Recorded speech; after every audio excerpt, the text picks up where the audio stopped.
Hello, everyone. This is Coach Tim Campsall, and I'm excited to have a fellow business owner, but a different type of business owner with us today, and he'll explain that in a little bit here. Something unique about my guest is he's coached many different sports. In his downtime, he enjoys spending that at the lake with family, with friends, sometimes just with his wife, and something that he's most proud of is moving the company to 100% employee owned and seeing the impact that that move has had on the life of or the lives of people within the company. It's my pleasure to welcome Kevin to the show today. Hi, Kevin. Hi, Tim. Hi, everyone. I'm excited to be here today. All right. Well, hey, let's start with having you share a little bit of about you. Introduce yourself. Tell us your full name and a bit about of your personal story, like where you were born and where you live, and about your family. Yeah, so my name is Kevin Hunt. I've born and raised in Indianapolis, spent my entire life, except for about a year, living in the same zip code that I live in today. So pretty excited about that. I love traveling and spending time elsewhere, but I love being back home again in Indiana. So that is important to me. I am married to my lovely wife, Kristen. We've been married for 34 years. We have three adult children, a daughter-in-law, two granddaughters, and another grandchild on the way. So pretty exciting things there. Yeah, fantastic. Well, hey, Kevin, is there a funny story that your family likes to tell about you that you'd be willing to share? Well, there's a couple. Yeah, I asked my family if they had any that they would recommend, and my both of my two oldest, my sons, came forth with a lot. And it's funny you brought up the coaching because the one I'm going to share is kind of about coaching. So I was coaching high school football for a couple of years, and I wasn't satisfied with the way some of our younger players were running a drill. And so I said, "Hey, give me the ball, give me the ball." And I said, "I want you to cut, and I want you to run up through these cones, and that's how I want you to do it." So I took the ball and I ran, and I was about 40 at the time, and I cut through. And as soon as I made the cut to go downhill and downfield, I pulled my hamstring and went straight to the ground. Oh no. And you have never seen so many high school students laugh at the same time. And fortunately, our trainer was there right about 10 feet away, and she immediately got compression on it and ice on it. But that was one of my many torn muscles. I've torn four calves, two hamstrings, broken my feet. Oh, So wow. lots of injuries in our families. Yeah. So Well, thank you for that's sharing. one of them. There's a couple that I probably won't share that they also recommended. So, but I So, probably won't share some of so those. after the fact, when you were healed and you were giving them them drills, did they still chuckle about the last time? I see some of these students still in football players from the past, and not only did they chuckle then and after then, they still chuckle today. They bring it up fairly often. That's awesome. So, On a follow-up to that, I also knocked myself out one time playing capture the flag with a bunch of kids oh no. that were over at my in-laws' house, and my mother-in-law just put up a concrete bird bath, and I was running with the flag, and I got decleated by the concrete bird bath, and huge Ouch. egg on my head, and No. it hurt. So I've had a few of those types of incidents. Wow, crazy. Well, Kevin, tell us, how did the business come about? How did you get involved in it? And when did you have the confidence that you could run a business? Yeah, that's a pretty long story. So I'll start back in the 60s. And and really, Shiel Sexton was founded by two people, Dick Shiel and Tim Sexton.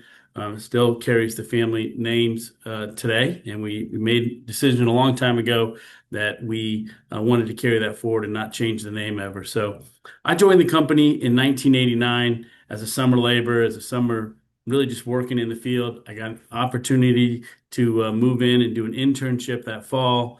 And then I was hired on full time January, actually May of that following year. I spent some time in estimating and then in operations and then in business development, then back to operations and kind of back and forth. But through that whole process, I don't know when exactly that time frame was, but I would say it's probably 20 20 years ago when I thought, you know what? I think that's the job I want, and that's the role I want. But Shield Sexton grew throughout those years. We had a lot of plateaus and then growth mode and then plateaus and growth mode like any good company does, and grew with the market and grew with Indianapolis and grew with some amazing clients that we have, and many of those we still have today. So we decided in 2000, really about 2008, 2009, that our number one goal was that we wanted to perpetuate this company. We didn't want to sell out to private equity. We didn't want to sell out to a national firm or anything else. We wanted to grow, but we wanted to be Shiel Sexton and keep that same culture and that same long-term goals. So that was kind of the goal to perpetuate, but we didn't know exactly how to do it because we'd been through two or three succession planning, and I'll talk about that later. But as we kind of looked at all this, we said, we got to figure out a way to continue to perpetuate this company, to grow this company without putting people in serious debt because you had to buy out the existing shareholders. And so we'd gone from having four shareholders to 10 to 14. And so we had a pretty big shareholder group about that time. And about 2011, 2010, we said, hey, this isn't 100% the way we want to go. So we started looking at some different ways to continue to perpetuate the company. And we set it on an ESOP. So in 2012, we became 30% employee owned. And we had a 10-year plan to pay back that debt and to kind of ease our way into being an ESOP. But things were going well. And we'd come out of a tough recession time in 2010 timeframe. Yeah. And in 2016, we decided to become 100% employee owned. Wow. So I've been our CEO for the last year. I've been our president for about the last 6 or 7, and before that, I was our COO. So in that time frame, back in 2012 to 2016, I was our COO and running that part of the company. So. And Shiel Sexton really has strived the entire time is to help our clients build and really to help them help us deliver on our expect more promise to them. And that's kind of our tagline is that they should expect more of us. We should expect more of ourselves. And that's how we continue to grow. I love it. Well, tell us a little bit more about the company. Say the name again. What do you guys do? How do you help people? Oh, sure. Thanks. The company's named Shiel Sexton. That's kind of the parent company. We actually have 7 divisions inside of Shiel Sexton. Shiel Sexton Construction is the mothership of that, and that's where the significant amount of our revenue comes from. We have a division called Innova that has about 75 employees, and they do owner's technical rep, safety, commissioning, quality, really more in the regulated environment. Their clients include, Eli Lilly, IU Health, Corteva, folks like that. We have a group that's our tool rental company, and it's called BAM. And we rent out to a lot of different contractors. We're not our biggest client. We're about 5th or 6th largest client in tool rental. We have a concrete self-performance division that does obviously concrete, but it also does carpentry, rough and finished carpentry. They also do fire stopping and fire caulking. We have a group that is our capital management group. So as being an ESOP, we've built up some equity, and what we do is we take that equity and we put it to work in some of our clients' projects. So if a developer is building a building, not only do we want to be a partner by being a great construction partner, we also want to put equity in the deal and say we want to be a part owner of this building, and that even I think makes us a better company and a better partner. We also have a group called Engineered Facades that we purchased a little over 2.5 years ago, and they do insulated metal panels on buildings. And so we're excited to have them be part of our company as well. And last but not least, one of our oldest parts of the company in history is that we have a group called S3 and Special Projects, and they do a lot of different things. They do a lot of work for Aldi, but they also do a lot of law offices and a lot of accounting firms, and they do big, expensive tenant build-out type of projects. So that kind of is what makes up Shiel Sexton. We have about 500 employees currently. 99% of those employees live and work in Indiana, and I think that makes us a little bit unique. We are kind of a homegrown company, and that's important to us. And we stay here, and we work here, we play here, we worship here, and we give back to the community. This year, we're going to do a little over $600 million in total revenue. which puts us as one of the top 25 or 50 largest private companies in the state. Yeah. And not the biggest, but we're not the smallest either. So. Very cool. And in my intro for you, you talked about, or I said that, part of the philosophy of being an ESOP is to change the lives of your employees. So, how does that play out? Give a little bit more context to that. Yeah, so most of our employees earn compensation a couple different ways. And the first way is from their salary. Mhm. The second way is we have a very vibrant profit sharing. So when the company does well, we Yeah. share in those profits. We have a robust 401k program. But the bigger piece is our qualified retirement plan of our ESOP. So every year we give our employees stock in the company. The company buys those stock from retiring or people that have left the company.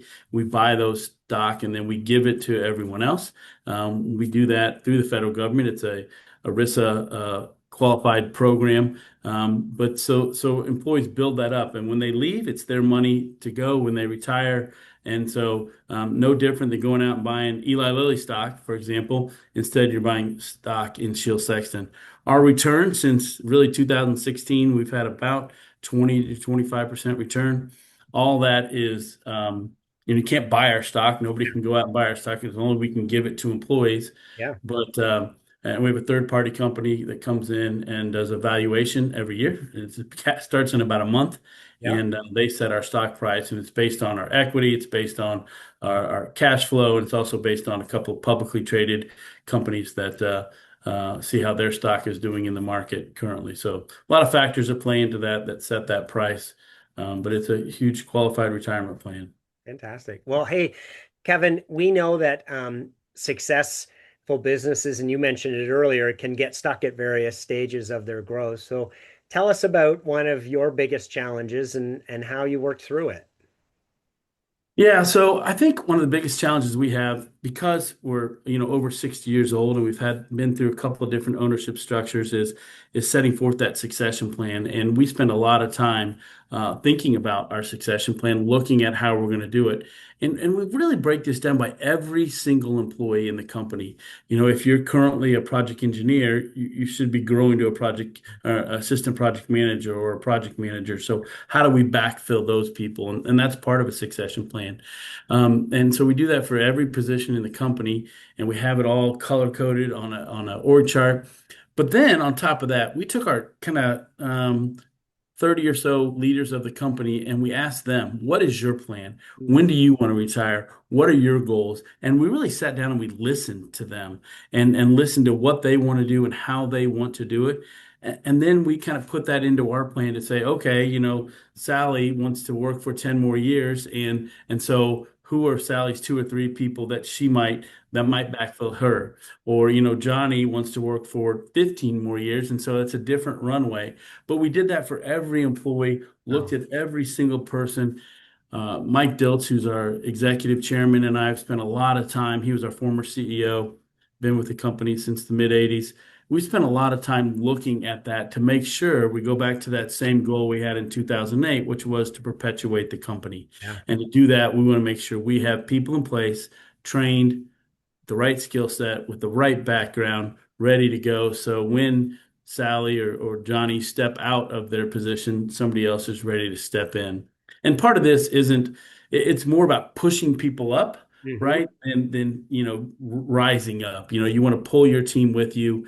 You want them to push you into a bigger role and really want them to help set the course for their own future. And an ESOP allows us to do that, but we even started doing this long before that. So it's the thing is with succession planning, it isn't like you do it and then you stop and you put it on the shelf, right? It's not some plan. It is something that you have to work on constantly, and it's ever changing and ever moving. And so you have to continue to focus on it. Our head of HR, Heather Halliburton, Mike Dilts, and I, we meet every other month for a few hours just to talk about succession planning and how important it is and what we want to do next and how we want to do it, from what committees we're on to what boards we're involved in to all our leadership team and to the entire company. I love the focus. It is a big undertaking and to be able to invest that amount of time. But I love how you have it so detailed in terms of, hey, if this person leaves, then we already know, right, the two or three people that are being groomed to be able to fill in that position. And you're so proactive about it that um, Thank you. it's gonna make a ton of difference, right? In terms of, because you've already got the plan, it's mapped out, and I like what you said too. It's not static either because things change Right. every couple of months. Well, In fact, yeah, I mean, think about it. When COVID hit, right? We mm, had five hotels that were getting ready to start, and we had five hotels stop within about a 2 week period. And so you look at that revenue and you go, wow, we just went from doing 460 million and now we're going to do 340 million. How do we change that path? How do we change what's going on there? So yeah. that happens fairly often. Kevin, I'm going to put you on the spot here a little bit and ask you to pick three people in your business Right. journey that you're most grateful for those folks being part of the business's growth. So who are those three people and how they help? Well, I might take a little podcaster's privilege here, I'll call it, and I might have a fourth. So I hope that's okay. But the first one is 100% my wife, Kristen.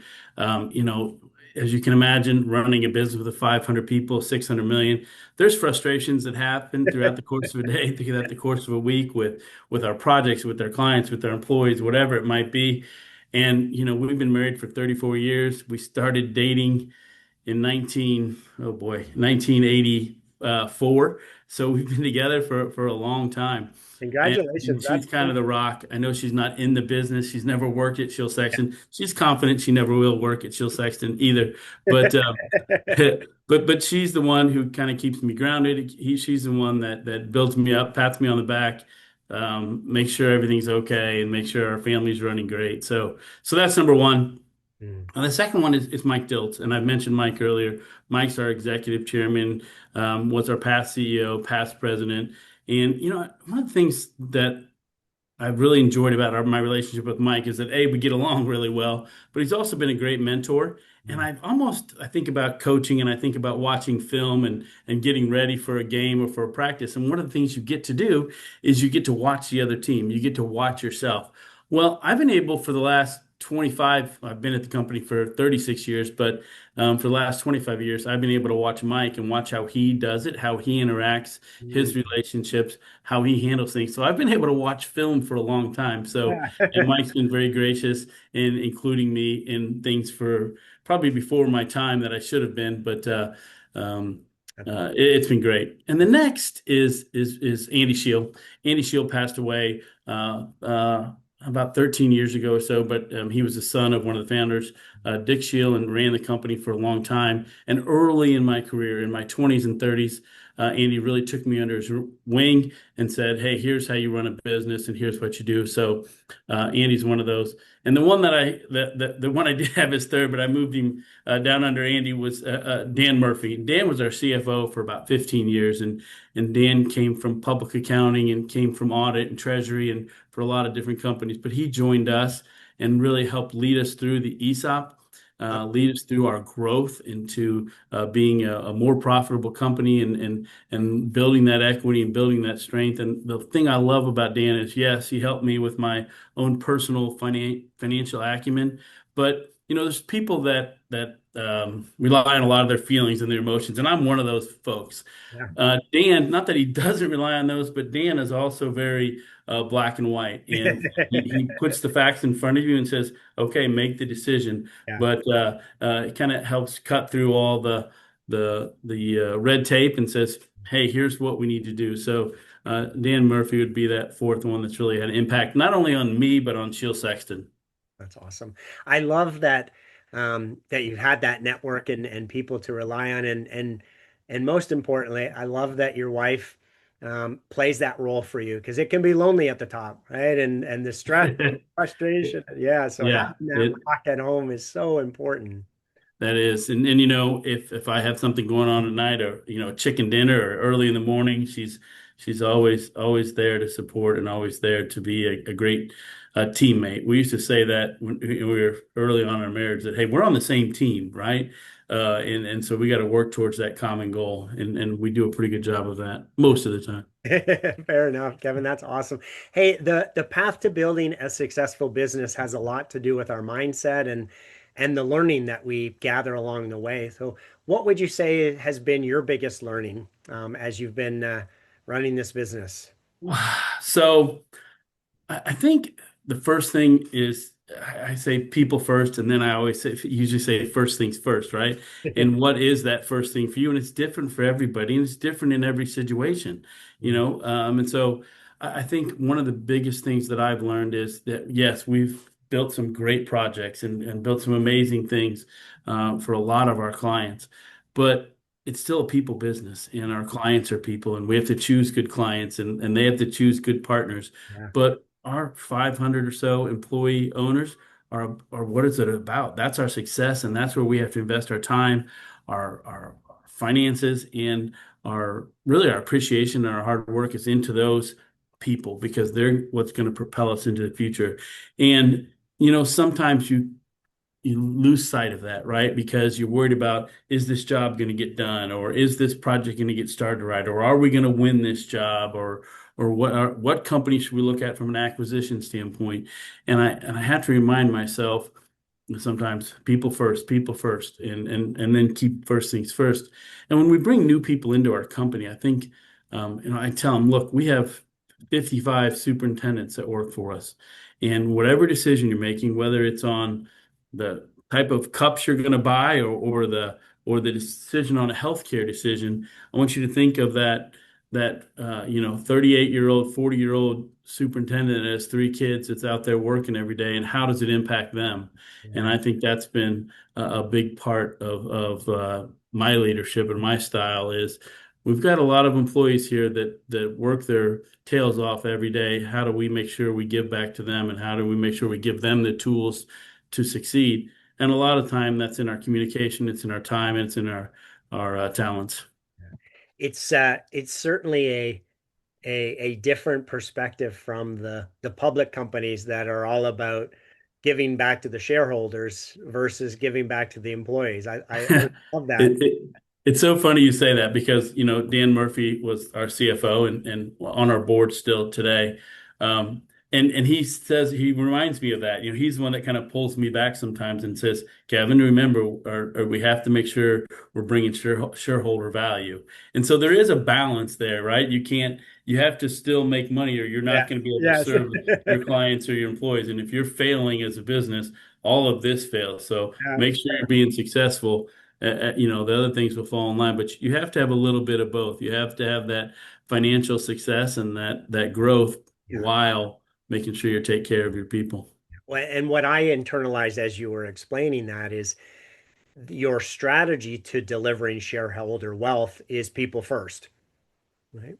So Yes, I think that's fair. Yep. the things you were explaining in terms of the focus on the people and treating them well and setting them up for success and is that's all going to result in the business being healthier and better and Right.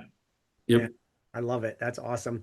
It can be so easy. You had said earlier sometimes you just have to remind yourself like it can be easy to get tunnel visioned into the thing, right? The project Right. or the deliverable and yeah, I love that you said yeah, remind yourself people first. Okay, yeah, I got to do it the right way, not just a way. And it's one of the things that I do. I do listen to podcasts. I listened to a couple of years the last couple of weeks, and they've been great. But when my time to and from work, or if I'm driving to one of our other offices, because we do have offices in Noblesville and our warehouse in Lebanon and in South Bend, and then actually up at the Stutz building just north of us. Mm, But when I'm traveling, sometimes that's what I do. I just pick a random employee and I say, "Hey, I'm just curious, how you doing? How's your life?" And listen to what they say. It's tough to stop yeah. and then listen to what somebody is saying and then try to engage. But sometimes we want to go so fast that we forget that, hey, we have to listen to these people, these folks, and listen to what their concerns are, what their anxiety is, and what's going on in their lives. So, Kevin, switching gears a little bit here, what's one piece of advice or guidance that you'd have for, a business owner or or in a company like an ESOP where they're leading the organization, for that person who's feeling stuck in the business or frustrated about, something that's going on in the business, what advice or guidance would you have for those folks? For me, it's a couple things, and some are really short term, and some are long term. But the first thing is, and somebody said this to me 40 years ago: when you've dug yourself a hole, stop digging, right? Um, sometimes we all have trouble doing that. You've dug yourself a hole, just stop what you're doing and move on. Yeah. But I think with anything, you have to find a path forward. And who knows what that path might be? It could be a million different things for a million different businesses or relationships or whatever the case may be. But you have to find, okay, what's a path forward that's going to work for everyone involved? And some of that is really short term. And you say, okay, the path forward today is to get up and check, look to the east and see if the sun is still coming up because it's going to. And that can be some of your path forward. But then long term, I think you got to start to say, okay, where do I want to be? What do I want to do? And whether that's again for your personal life or your professional life or your business that you're working in, where do you want them to be in, I think looking out for, 10-year goals is probably too long, but where do I want that company to be in 6 months, in Hmm. 6 weeks, in 3 years and in 5 years and say, okay, I see the vision. This is where I want it to be. And what are the incremental steps that I need to take to make that happen? And what's the work that I have to put in? What are the decisions I have to make? And most importantly, who can help me make that happen? Because if you don't have a great team, if you don't have a great support system, if you don't have great fellow employee owners, it's going to be tough. And that's one of the things we have at Shiel Sexton is our leadership team, our executive team. They're all engaged in the business. They're all working towards the common goal, and they're awesome, amazing people. And I think get those people on your team. Find who those are. And if you don't have the right people on the team, it's tough. There's a book called Necessary Endings. I don't remember the author right now, but it's called Necessary Endings. And we've had to make some of those internally. Hmm. And those are hard decisions, and they cause you to get white hair and to lose sleep. But sometimes you have to make those decisions to set your company and yourself on a path to success, is to make those hard decisions, get the right people in the right spot. Sound like Jim Collins Yeah. on the bus, but get that, and then you can move forward. Because if you're trying to pull this plane by yourself, it's tough, and you need to have a great team around you. Great advice. I'm going to come back to what you were talking about in terms of planning. There's so many people don't take the time to plan because they feel like it's a waste of time. But if you don't have that clarity that you were talking about, right, in terms of not only the what, but the how, and then be able to measure if you're executing the how, then you don't have clarity if you're making progress or not. So I love that advice of take the time to do the planning and review the Right. planning and check in on progress against the planning. I had an old boss that used to tell me all the time, he'd be like, Kevin, clarity over consensus. And I think that's important because, especially even more so today than ever, there's so much noise and so many distractions. And sometimes you got to go, all right, what's the right decision? Let's have clarity on this decision. Let's make sure it has a lasting long-term impact on our company and our growth. Yeah. And the reality is there can be more than one right decision. So the clarity is important to make sure everybody's on the same page, right? That you're rowing in the Right. same direction and that everybody's clear on what we're actually working towards. Yep, absolutely. So as you think about the next year, Kevin, what's your either the biggest challenge that you see or an opportunity that you haven't fully capitalized on that you want to sort out? So I guess one of the things is, and I talked about going back to, 2020 and 2021, and like a lot of other businesses, our revenue dropped and people weren't building, they weren't going back. We were an essential business. We never stopped coming into work. Our job sites never stopped going, and we kept delivering on that expect more promise, but our revenue did drop. Sure. And so now our revenue's gone, next year we're going to be well over $700 million in total revenue. And there's a little bit of, man, you got to keep feeding that beast because you got 500 hungry families out there and you got 500 employees and mouths to feed, I'll say. And so you got to keep feeding this monster. And, as I said, we do have an office in South Bend. We do a lot of work for Notre Dame up there. And we do a lot of work for Purdue and IU and a lot of clients like Eli Lilly and a few others in the city of Indianapolis and so forth. But it's a very robust economy right now in central Indiana. There's a lot of stuff going on. Just drive around town. Look at how many tower cranes are up in downtown Indianapolis and Lebanon and IU Health, anywhere else. There's a lot of stuff going on. And there has been a lot of stuff going on. If you just look at the growth of Carmel and Fishers and Westfield and Noblesville, there's a lot of activity and Bargersville and Greenwood and everywhere else. There's a lot of stuff going on. But that doesn't mean it's going to happen forever. And that doesn't mean all that work's going to be there. So, one of the things that I focus on is how do we continue to build our own company up? And some of that is through vertical integration.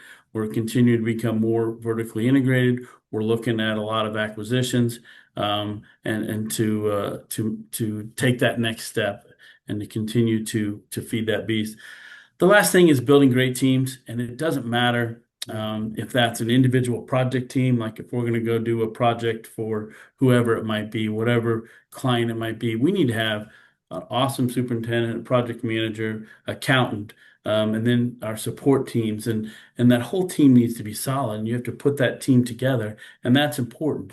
But it's also building those leadership teams because you got to have great people running each one of these 7 divisions. Yeah. Who's the next generation of those? And that all goes back to that succession planning as well. So those are some of the things I'll be focusing on for the next year. So you won't be busy at all. It sounds like that's, pretty easy. Yeah, yeah. No, no, no, not busy at all.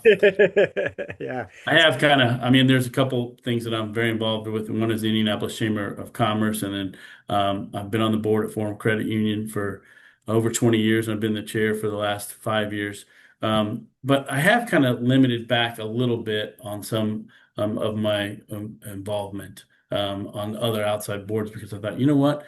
Again, it's taking care of first thing first and taking care of your people. I got to make sure that I'm serving this company first and foremost instead of serving a million others. So I have 3 or 4 different groups, including Central Indiana Police Foundation, the Chamber, and Forum that I kind of focus on.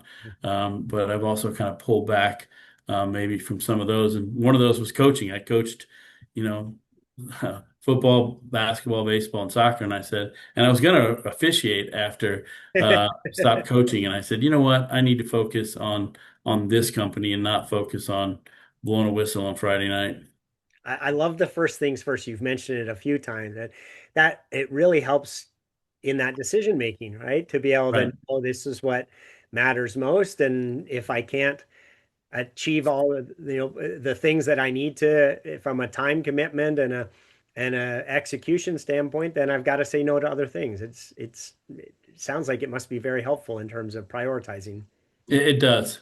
And when we've had a lot of situations in my 36 years here where we have employees that have something come up in life, a sick child or an aging parent. And sometimes you have to say, look, your career might not need to be put on, not stopped, but slowed down for 6 months because you need to focus on taking care of that family member, that friend, or whatever it might be. And you have to be careful there, right? Because how much of it is slowing down their career, how much of it is stalling their career, and do they get too distracted? Because I think that you never want to have bad things, and bad things happen to all of us.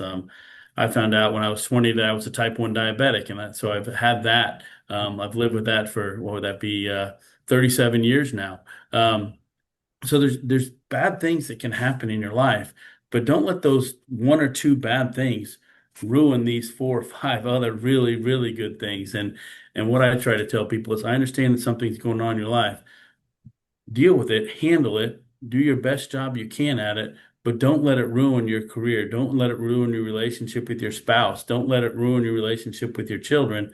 Make sure you keep all of that into perspective. And I think that's a big word is keeping that all into perspective because sometimes we we all like to run to the fire and try to help people. One of my good friends is the chief of a fire department right now. I just was elected chief or appointed chief not that long ago, and I always think about how a fireman, when I watch them and I watch EMT crews, they don't run necessarily to that fire. They're in control of their emotions, they're in control of their breathing, they're in control of the situation. And I think about that when there's an aging family member or a sick child or whatever it is.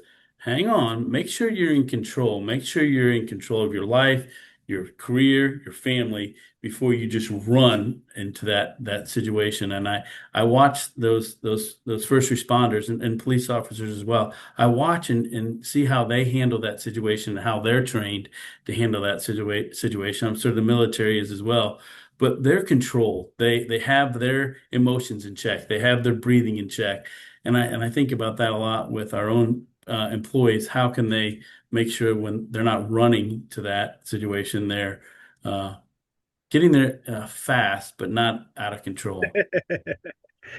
Kevin, you mentioned Jim Rohn earlier. Last question here is one of Jim his, Collins, you mean? or sorry, you mentioned Jim Collins. So I didn't talk about Jim Rome. no, uh, so in that same realm of gurus, I'm going to use a Jim Rohn quote. We Oh become no. All right. we become the average of the five people that we spend the most time with. So as you think about that, what advice would you have for business owners who are feeling overwhelmed and trying to do it all on their own? Man, that's a great question.